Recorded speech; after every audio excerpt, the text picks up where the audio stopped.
I wanted to be a fighter pilot, but my eyesight was not 6x6, so fighter dropped and flying remained, and I joined commercial flying from fighter flying. But getting a license to become a commercial pilot hasn't been easy either for this 23-year-old. It's mandatory to complete 200 flying hours, and for this one has to spend anything between 25 to 35 lakhs. He did just that, but is still struggling to clear his CPL or commercial pilot license exam. I gave 5 attempts, and in fact funny part is in all 5 of them I scored around 67, 68, 67, 68. It's just 1 and 2 marks lagging for the passing mark. According to this test result sheet, out of hundreds of students who wrote the CPL exams in the year 2010, only 12 passed in one subject. And for another paper, out of 721 people, no one passed. Pilot trainers say there is a flaw in the examination system. What's more, there's nothing India-specific about this exam. For last about 10 years, we never had a proper syllabus. Indian climatology, Indian weather, everything, Indian AIP, everything was missing from the syllabus. The syllabi still quizzes students about a system that helps a pilot fly, which was replaced 7 years ago. And also a mechanism which helped pilots to land, which was again replaced more than a decade ago. Every 3 months there are nearly 1,000 students who appear for the CPL exams, a number that the Indian aviation industry just cannot accommodate right now. And here's what's ironical. With nearly 4,000 people hoping, dreaming to fly high every year, there are nearly 6,000 unemployed pilots in India who are still looking for a job. With Karma Paljor in New Delhi. And our newsmaker tonight, Director General of Civil Aviation E.K. Bharat Bhushan, joining us from New Delhi. Thank you so much for joining us here on CNN IBN, sir. What is the latest as far as the investigations are concerned? Are there any more arrests likely now? There are 7 cases which have been referred by us, which we have detected during our verification as non-genuine cases, or rather licenses which have been obtained on the basis of forged mark sheets. And these have been referred to the Delhi Police, Delhi Crime Branch, and they are in the process of doing the needful.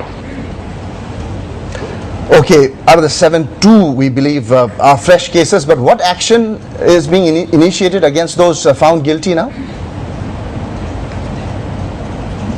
No, from our side we have already taken away the licenses, and of course this is forgery is a criminal offence, and there is a system of law which will take care of this. Right, you have gone through some 4,500 papers of those pilots. Till now, how many verifications are complete, and what about commercial pilots? Because a number of scams, fake papers involving them are also coming to light. At the moment, we are only concerned with pilot examinations. I mean, I really don't know whether somebody who has probably got a non-genuine birth certificate or a school leaving certificate, well, that is not within the ambit of our investigation at the moment, of the verification at the moment. We are having our hands full with this other verification itself. We have covered about 1,700 of the airline pilot licenses so far, out of a total number of 4,500 which have been issued. We are going systematically. We are checking with the master copy which is available to see whether there are any more discrepancies in the mark sheets which have been put up.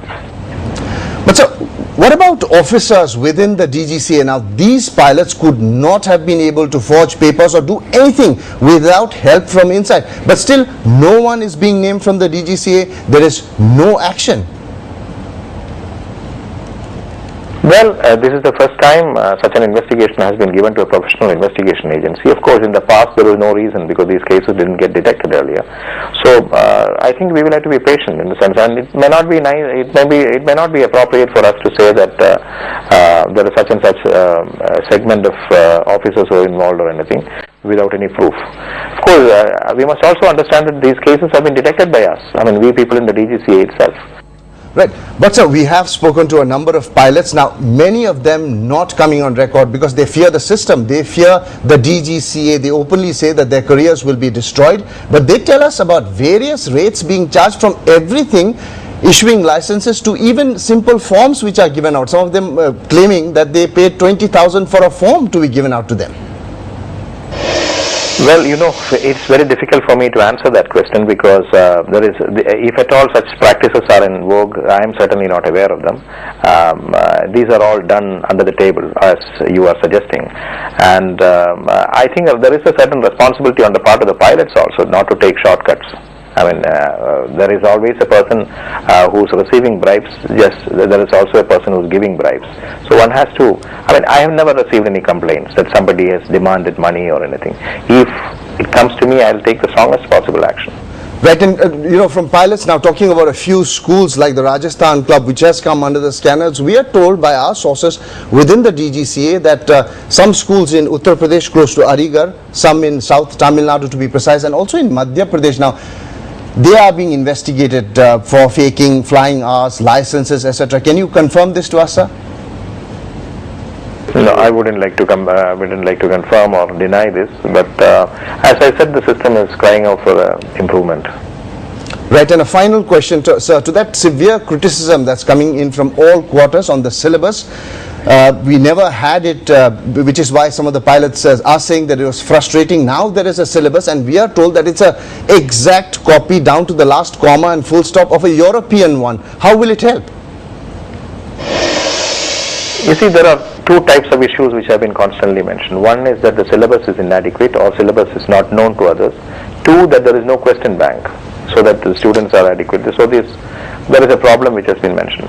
On both, we have taken some steps. In the case of the syllabus, we have put together a syllabus put together by experts, which we have put out on our website. We have got objections or suggestions from stakeholders, which we are looking at. And on the question bank side, we have put together a large number of questions in the form of a bank from various segments in the industry, which we are in the process of vetting. So on both sides, we are looking at, we are going to have improvements.